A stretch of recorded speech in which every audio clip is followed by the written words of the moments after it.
हाय नमस्कार. तर बघू शकताय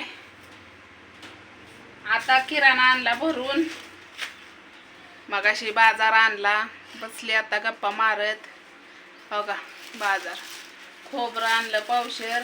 आता म्हणसान कशाला, मसाला नाही हो, चटणी संपली आणि थोडी थोडीच बनवतोय आम्ही. कच्चा मसाला आणून ठेवला आणि बिगडी मिरची आणली. ट्राय करावा, भरपूर असे म्हणतात बिगडी मिरची टाकून लय मस्त होतो, लय मस्त होतो. 100 रुपयाचे पावशेर, काय करायचं. आणि मिरची आणलेली नीट करून ठेवली आहे की नाही, पाटीत आहे का. हां, मिरची वाळाय ठेवली आहे ना, करायला आता 2-3 दिवसात. तेलाचं हे पुढं आणलं, सगळं सामान आणलं. ही आणलं 1 किलो आणलं या, ही अर्धा किलो आहे आणि ही अर्धा किलो आहे, असं 2 आणलं. आता उपास ही लागतील ना, उपास ही लागतेली. मग म्हणलं करेल पापडे पिपडे म्हणलं आहे. तसं तर मी असल्यावरच सगळ्या गोष्टी होत्या त्या. आईला काय होत नाही, आईचा पाय मुरगळलाय, तिला चलाय बी येत नाही, झोपूनच आहे. हा का, आई झोपली, बघितलं. हे बघ पाय दाखव, पाय कसा झालाय माझा, सुजलेला.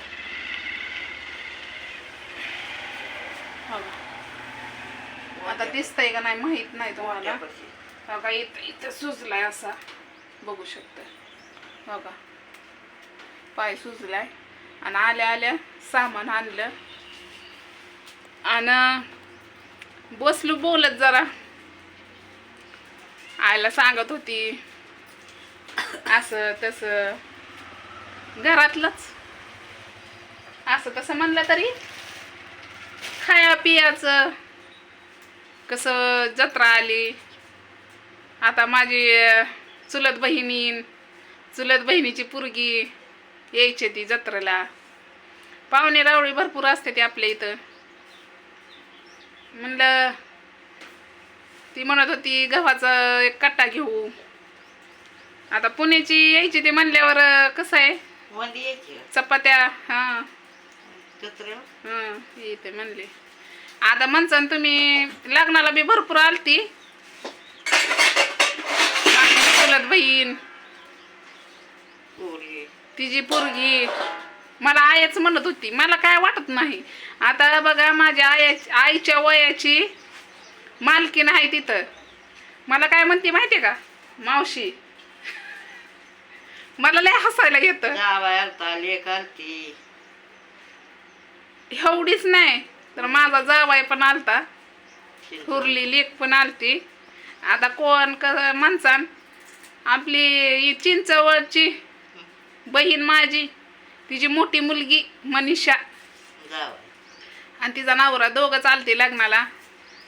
परंपरा तिनं विसरली नाही. हा, मला लय आनंद झाला, लय माझा लय आनंद झाला. माझी मावळण होती ना, तसंच वाटलं मला घडीभर.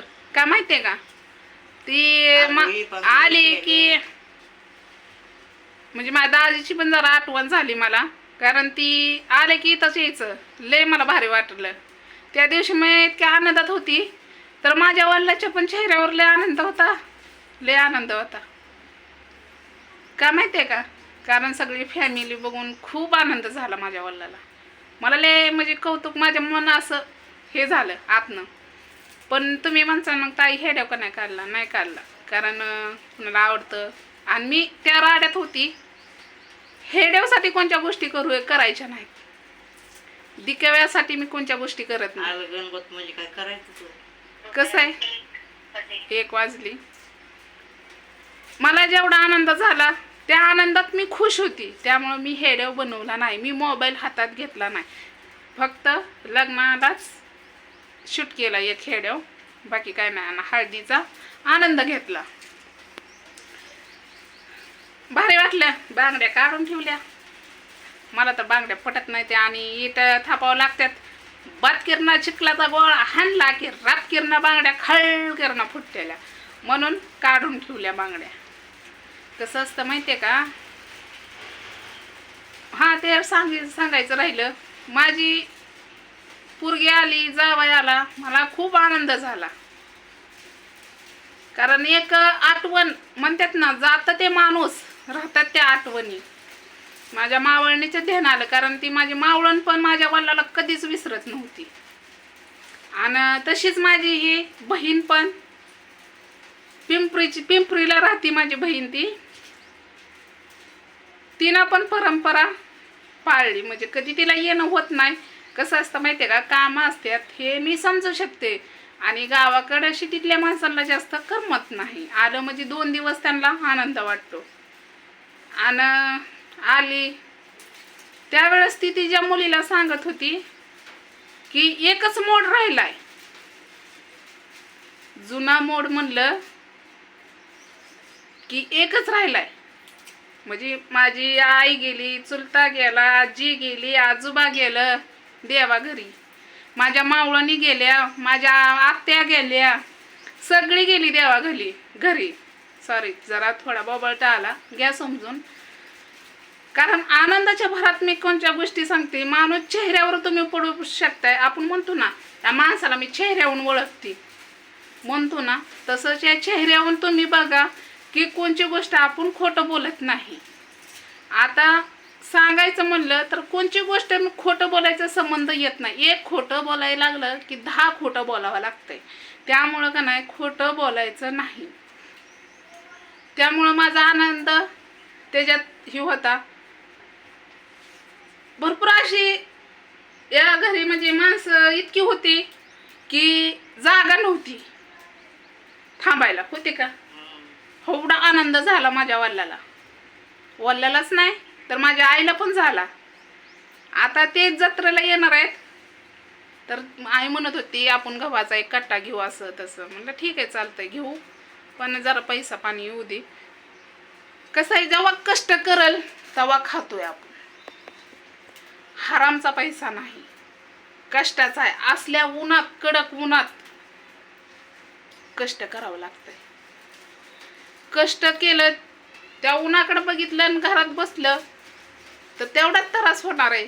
काम करण्याने जेवढा त्रास होत नाही तेवढा घरात बसून त्रास होतो.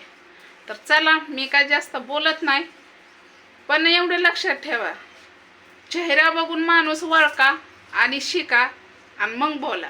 मी खोटं बोलत नाही. आणि जरी खोटं तोंड हे बोलत असलं ना, तर मन आणि चेहरा कधी खोटं बोलू शकत नाही. त्यामुळे तुम्ही ओळखून घ्या, मी खोटं बोलते की खरं बोलते. जे पण आहे तुमच्यासमोर सत्य आहे, आणि माझ्या घरात जे चाललं ते तुमच्यापर्यंत दाखवायचा एक माझा प्रयत्न. तर चला, हेड आवडला असला तर लाईक. आता मसाला करताना काय मी इथं नाही, आई मसाला तुम्हाला तर माहितीच आहे, 1 नंबर असा करते. तर चला, हेडवले मोठा झाला, तुम्हाला माहिती आहे मी जास्त मोठं टाकत नाही, कारण तिथं रेंज नाही. त्यामुळं बाय.